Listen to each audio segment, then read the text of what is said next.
सबैजनालाई जय मसीह। आज फेरि पनि म एउटा बाइबलको भर्स लिकन तपाईँहरू समक्ष उपस्थित भएको छु। आज चाहिँ मैले यूहन्ना 10को 10लाई पाठ गर्नेछु। यहाँ यसरी लेखेछ, चोर त चोर्न, मार्न र नाश पार्न मात्र आउँछ, म त तिनीहरूले जीवन पाउन् र त्यो प्रशस्त मात्रामा पाउन् भन्ने हेतुले आए। हालेलुया, आमेन। अनि यहाँ परमेश्वरको वचनले हामीलाई के भनिएको छ भने, चोर चाहिँ चोर्न अनि मार्नको लागि अनि नाश पार्नको लागि मात्रै आउँछ। चोर चाहिँ जहिले पनि हामीसँग जे कुराहरू छ त्यो कुरालाई चोरेर लानको लागि, हाम्रो जीवनमा भएका कुराहरूलाई उसले चाहिँ लगेर चाहिँ हामीलाई चाहिँ नाश पार्नको लागि, मार्नको लागि मात्रै ऊ चाहिँ आउने गर्दछ। तर परम प्रभु परमेश्वर चाहिँ के को लागि आउनुभयो त? यहाँ भन्नुभएको छ कि म त तिनीहरूले जीवन पाउन् र त्यो प्रशस्त मात्रामा पाउन् भन्ने हेतुले आए। हेर्नुहोस् त, यहाँ साँच्चै नै आज परमप्रभु परमेश्वरले चाहिँ के भन्नुभएको छ भने चाहिँ, म चाहिँ आएको यस कारणले हो है, म चाहिँ आएको यस कारणद्वारा आएको छु, म चाहिँ तिनीहरूले जीवन पाउन् अनि त्यो जीवन पनि यस्तो प्रकारको पाउन् कि त्यो चाहिँ प्रशस्त मात्रामा पाउन् भन्ने हेतुले म आएको।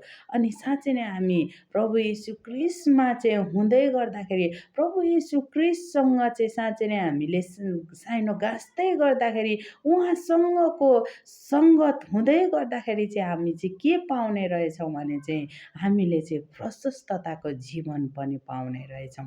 हामीले यो संसारमा रहँदाखेरि नै, यस संसारमा हुँदाखेरि नै हामीले चाहिँ प्रशस्तको जीवन पनि हामीले जिउन पाउने परमेश्वरको वचनले हामीलाई प्रतिज्ञा गर्नुभएको छ। अनि हामी चाहिँ निराश भएका होलाौँ, कतै हाम्रो जीवनमा चाहिँ अशान्ति भएर हाम्रो जीवनमा चाहिँ कुनै कुराहरू नमिलेको कारणले हामी चाहिँ निराश भएका होलाौँ। तर हामीलाई वचनले यही उत्साह दिएको छ कि म चाहिँ तिमीलाई चाहिँ प्रशस्तताको जीवन दिन आएको हुँ।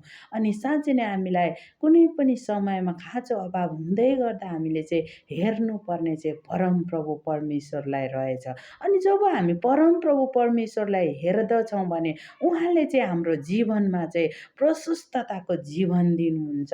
जब हामी उहाँमा भरोसा राख्छौँ, उहाँ सँगसँगै हामी हिँडिराख्छौँ भने, उहाँको वचनमा हामी भरोसा राखिकन उहाँको वचनलाई चाहिँ विश्वास राख्छौँ भने चाहिँ उहाँले अवश्य हामीलाई प्रशस्तताको जीवन दिनुहुँदछ। अनि हामीलाई वचनद्वारा प्रतिज्ञा गरिसक्नु भएको छ कि म चाहिँ प्रशस्तताको जीवन दिन आएको हुँ। अनि त्यो पनि चाहिँ तिमीले चाहिँ प्रशस्तसँग चाहिँ आफ्नो जीवनमा चाहिँ आफ्नो जीवनलाई उपभोग गर्न पाऊ, प्रशस्त मात्रामा पाउन् भन्ने हेतुले म आएँ। अनि साँच्चै नै प्रभु येशू चाहिँ हामीले चाहिँ प्रशस्तताको जीवन चाहिँ पाउन् भन्ने हेतुले उहाँ चाहिँ आउनुभएको छ।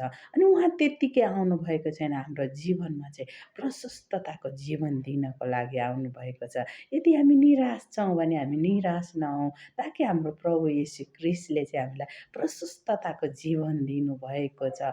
अनि हामीले जब विश्वास गर्छौँ त्यही हुन आउनेछ। हालेलुया, प्रेज द लर्ड। परम प्रभुको महिमा भएको होस्। फेरि पनि सबैलाई जय मसीह।